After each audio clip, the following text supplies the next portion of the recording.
Have you achieved success and a high income, but still lack personal fulfillment and work-life balance? You're in the right place. Welcome to the Successful But Struggling podcast. Join us as Erin, Eunicia, Joanne, and Mim share transformative insights and practical strategies just for you. Discover real stories and lessons that will elevate your personal satisfaction, professional accomplishment, and financial empowerment. Welcome to this episode where Dr. Joanne and I are going to be talking about a topic that may not be very common among physicians. We oftentimes think of physicians as being driven, hardworking, and serving our patients. And yet the topic we want to talk about today is that of self-compassion. And Joanne, I cannot wait to pick your brain on this topic. As you likely know, I'm a physician coach. Dr. Joanne is a psychiatrist coach, and we like talking about these topics that might be a little bit different than we're used to talking in the same sentence, physicians and self-compassion. Joanne, I can't wait to hear your thoughts about how this topic can really relate to physicians. I love talking about self-compassion, and I have to admit it was one of the things that I had to learn to do during a rough time. And I have to say, I'll give this note. Some years ago, I was having some difficulties, and I remember going just that numbing that we do with other things and wanting to eat. And I would just get into the pantry and just eat, which is obviously not the healthiest thing to do. And I was learning about all these concepts. I thought of what would self-compassion look like for me. And I would almost imagine like there's this other me right next to me, wrapping her arms around me and then saying, honey, there's nothing here in the pantry that will make your emotions better. Are you really hungry? Let's walk outside by ourselves. And that image comes to me all the time when I'm thinking about self-compassion, because it is something that we can do for others so easily. Yet self-compassion, I have found, is almost a concept that many physicians don't understand. I talk about it a lot in the physicians I coach. And they say, what do you mean? How does that look like? And I like to find all the examples I can so I can make it obvious to them. And it's important to define it. Let's start there. Self-compassion is extending the same kindness, care, love, serve that we can give to others and put it towards ourselves. And it sounds so simple, but yet it's not easy. Think about it. What are the words that you use to talk to yourself? When you make a mistake, what are some of the things that you say? And it's a lot of times we expect things for ourselves and say things to ourselves that we would never dare say to someone else. So put it in kind of more simple terms. Self-compassion is extending to yourself what you would extend to a friend. Wow, I love that, Joanne. And what I loved was your example of talking to yourself in the third person, which we as coaches know, it may sound silly, like brings up, conjuring up Elmo from Sesame Street, talking to himself in the third person. And yet we find that when we talk to ourselves in the third person, our brain listens differently and it can have more power. And I love that, honey. Like, is this really what you want to be doing? And then challenging yourself, let's try something else, not focusing on the short-term self-comfort that is not bringing you any gain, which, might be sugar or comfort foods. For some people, it might be shopping, but redirecting yourself and really self-coaching yourself in a compassionate manner to say, what's something healthier? What's something that's going to be even better that you can do for yourselves? I just had the most beautiful image of you talking to yourself in that lovely voice. And as I share with my coaching clients, you are with yourself 24/7. No one has more power over you than you. And what more beautiful way to really respect that than to treat yourself with compassion and remember that you need that compassion 24/7. There is an author and a researcher that I really like. Her name is Kristen Neff. And she wrote a book. She's written several books. And her last one, or at least the last one I read, it's called Fierce Self-Compassion. And she talks a lot to kind of us, professional women, in how does that look like. And she defines it in 3 different ways. She talks about it in terms of self-kindness, which is kind of similar to what I said of being warm and understanding with ourselves, have that empathy for ourselves. And then also connecting with the common humanity to know what, like we say a lot here, we're not alone. A lot of our struggles are shared. And that understanding also gives us empathy of this is part of life. This is part of moving forward and failing and struggling and getting back up. And then also mindfulness, which is also something that we love, and it overlaps with a lot of what we talk about in terms of personal growth and coaching, of remembering that we are not our thoughts. So many times we'll have a thought, and just because you think it doesn't mean that it's true. Just because it runs through your mind doesn't mean that you have to believe it. And to recognize that we have all those thoughts and that they'll trigger an emotion, and to connect with that, allow it and observe it and ask all those curious questions. So I love her work, and it's helped me have more tools to offer my coaching doctor, the physicians I coach. So it's helped me personally so much that I always like to share it. And for example, when we talk about being compassionate as physicians and caring for our patients, I'm wondering what kind of results have you seen when those clients you coach, when those physicians release that autopilot of self-criticism and self-deprecation and things, and instead substitute that with self-compassion? Oh my goodness, so many things come to mind. And when coaching, we get really good, and as intelligent women, I have to say, pat ourselves in the back, that we can get really good at the reframing of thoughts as a way to coach ourselves, which is amazing. But a lot of times when other things happen, we have to allow the emotions, right? If you're going through a difficult time, if you're going through grief, we have to allow some of those emotions, and just reframing them doesn't work, and it's not fair. And a lot of times I also say, if your brain is really activated, like your central nervous system, whether it's from anxiety and that fight or flight, or in one of those deep emotions, we have to calm our central nervous system down, even if it's with breathing, before we can use those tools of reframing. And that by itself is self-compassion. Just stepping back and saying, this is difficult, right? Again, like how we would talk to a friend, this is difficult. Of course you feel this way. It's okay. And it doesn't mean that you're letting yourself off the hook or that you're going soft. Those are some of the things that I hear from my doctors, because we're so programmed to grind and move forward and push through. You're, feeling those emotions are weak.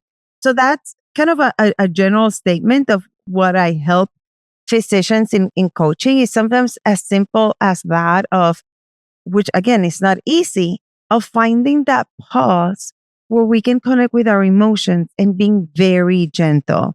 And when I hear them say, I found the pause, I was able to talk kindly to myself.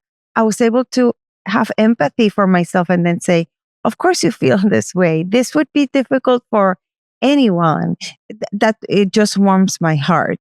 So that's kind of a general kind of feeling that I have in thinking of results, that that's kind of the magic I hear when they can even connect with it, because then I know that they're also helping their central nervous system down and taking the time and not expecting so much. Not, I say, we just because we bedazzled the bath that we hit ourselves with doesn't mean that it is okay. So that's that's important. Yeah. Oh gosh, what an image there. You were defining what self-compassion is. Sometimes what the words that we choose may not resonate. And I just want to loop back around to that, because one of the words I wrote down here in all my copious notes I'm taking from what you're sharing is the term grace. And when I think of self-compassion, that term grace oftentimes comes up as well. And to me, that just allows us to be with the imperfect, to be with whatever those emotions and not label them good or bad, and just kind of look and say, oh, and sometimes the way we're feeling, it makes sense for our circumstances. And then that pause, and what that pause that I see allows us to do is to then respond in an intentional manner, even when that's responding to ourselves, instead of the go-to reaction that oftentimes can be so ingrained in us and automatic. But with practice, with the pause, we can practice more intention with ourselves and give us that grace and that self-compassion. So powerful, but it just because it's possible, as you often say, doesn't mean it's easy, or it may be simple, but that doesn't mean it's easy, especially if the old way is what we've been used to.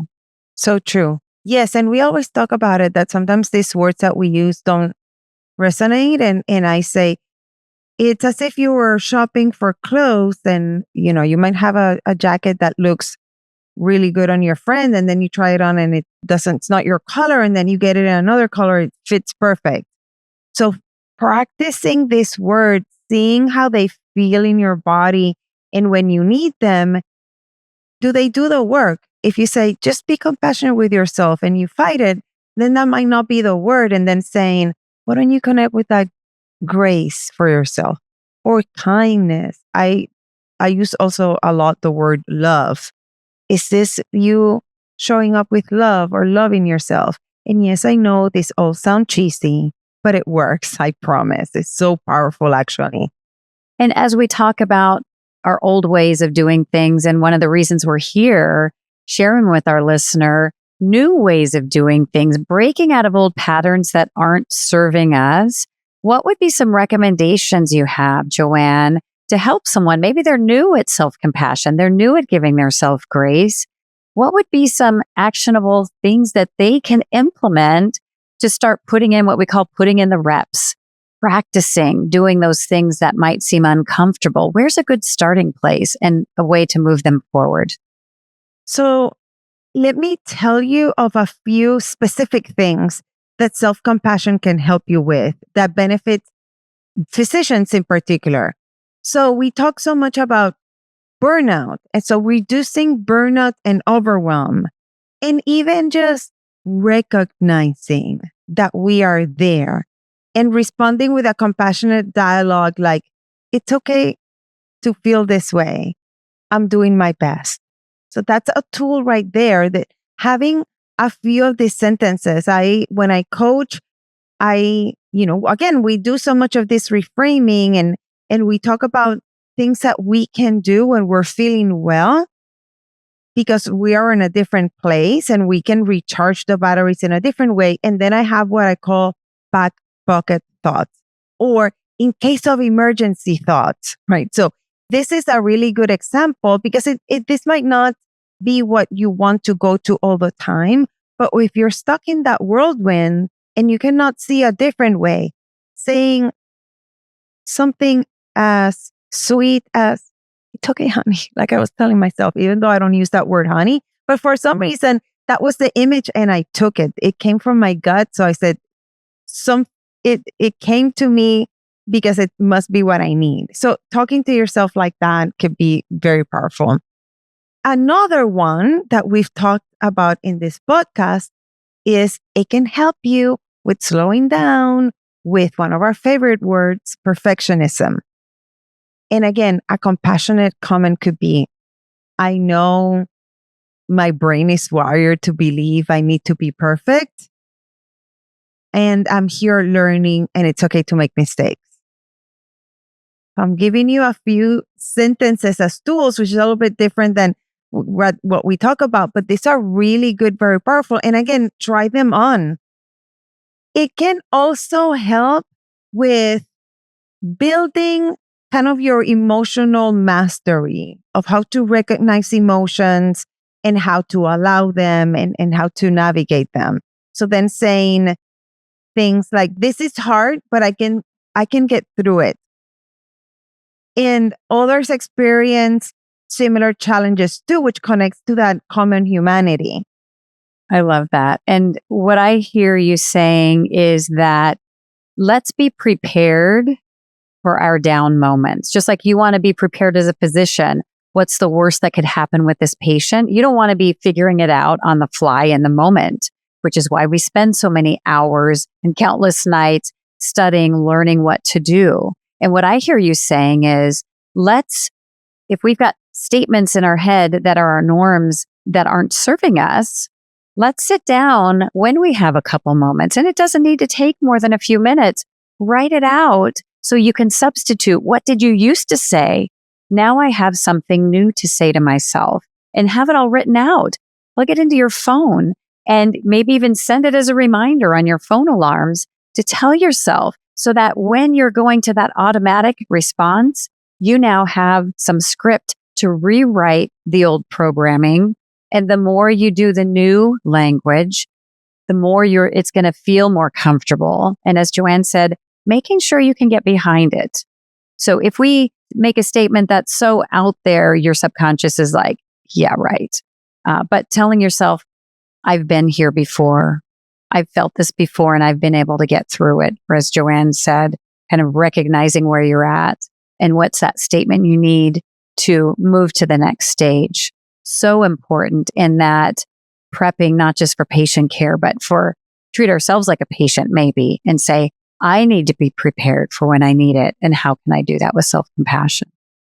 Yes. And if I give more of a general statement of what we can do, how we can use self-compassion in our favor, is learning to catch those words that we say to ourselves. Because the truth is that that's how our brain is wired, and it's going to happen. It is not that you read about these terms and you listen and then you're like, oh, I got it. I'm going to just be peace and love from now on. We know that's not how it works. So for example, if it's the morning and you're rushing and you prepare your coffee and it spills, what are some thoughts that come to mind? I can share what I would say to myself. I would say, I'm so dumb. Or I would say it in Spanish to myself, which actually probably hits deeper. And I've done the work enough, like you just said, I've put in the reps, that not 100%, of course, but I kind of catch it. And I almost, I'm think about it almost like I'm talking to a kid and saying, is there another way you can talk to yourself? Is there something nicer you can say? And then I'm like, well, I guess, I can pay more attention next time. Or it's okay, I can make myself another coffee. But that's a simple example. If we think of bigger things, like if we're having struggles in a relationship or something happened at work and we're there saying, I'm a failure. I cannot do this well. That goes straight to our identity. That's a big hit. And if you can use that awful emotion as your stop sign, use the uncomfortable, painful feeling as your stop sign, and then say, is there a different way I can talk to myself? And sometimes just asking the question is enough to get out of the pattern and feel a little bit better. And then a self-compassionate comment, I gave you some, find your own, and then saying, yeah, this is hard. Let me just sit with it for a little bit. It could be just that. It doesn't have to solve the problem. It's just that softness of the pause that we can practice And what I see that also doing is the word catastrophize came up. So you spill your coffee and some people are like, oh, the universe is, out to get me. Or maybe it's the second or third thing that's happened that day. And, the universe is contriving against me or everybody's ganging up against me. And versus, oh, I spilled my coffee and not making it any more of a deal than it was. And coffee spills and make it. And then that can be that you talked about catching. What are those words? What are those triggers? And going, oh, wait. No, it's just a coffee spill. And why do I need to beat myself up? I'll go change my skirt or whatever it spilled on. It's not that big of a deal versus catastrophizing. And then guess what? Your whole day might be ruined. And what if we stopped ruining our own days and learned, oh, here's where I can put that, put a stop to it. Have compassion. Oh, you were up on call last night. Oh, your child woke you up in the middle of the night, and learn to say, of course you're more clumsy this morning and spilled the coffee. What can you do to care for yourself today to try to mitigate that instead of making it worse or thinking somebody's out to get you? I love those images that you are bringing to mind with that self-compassion, Joanne.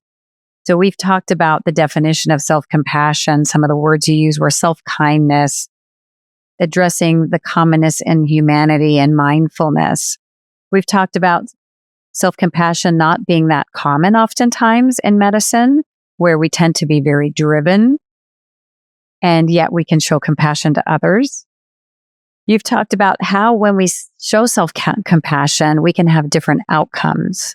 And then also trying out some language about what's the right word for self-compassion for you. Maybe it's grace or kindness. And then also, how can we start being prepared to show ourselves self-compassion in those moments of difficulty or weakness? So powerful. And I wonder, Joanne, is there another bit of wisdom or thought you would like to share with our listener on this topic of self-compassion? What was coming to mind is that many times this life happens and we end up feeling that sense of shame and guilt. And that's something important to recognize. And we can practice. We don't have to wait until we feel bad. We can start practicing that positive internal dialogue, those words of compassion, those words filled with love, so that when we are not feeling well, those thoughts are easily accessible. So think of what would that be for you. And I love, this is so uncomfortable, but I really love the exercise of writing 10, 20 I am statements. And I know this sounds like positive culture, but it is very powerful because it's those words that we add after I am that become part of our identity. And we know some of them, but when things happen, we're like, I am a failure. That I am statement comes very easily. And we can balance it out by practicing other statements like I am strong, I am loving, I am capable, I am deserving of care. Build your own list. I challenge you. Sit down and write 10 I am statements. And maybe in a couple of weeks, write 20. It's very powerful. And start practicing. Read them to yourself when you're not feeling well. And you'll notice the difference. Love that idea of writing down I am statements, positive, empowering I am statements about ourselves. I'm going to put that on my list of things to do. And with that, thank you for joining us in this episode. And we look forward to seeing you in our next episode when we talk about transitions. And in the meantime, if you have a moment, if you can pause and rate and review the podcast, that would mean so much to us. And until then, we'll see you inside the next episode. Don't miss out on more strategies that will elevate you to new heights. Visit successfulbutstruggling.com now, where you'll discover exclusive resources and the opportunity to connect with each of us individually. There you can dive deeper into how you, too, can take your personal and professional game to the next level. And if you're serious about optimizing your results, take 2 quick steps now. Number 1, connect with us on the website. And number 2, tune in to the next episode.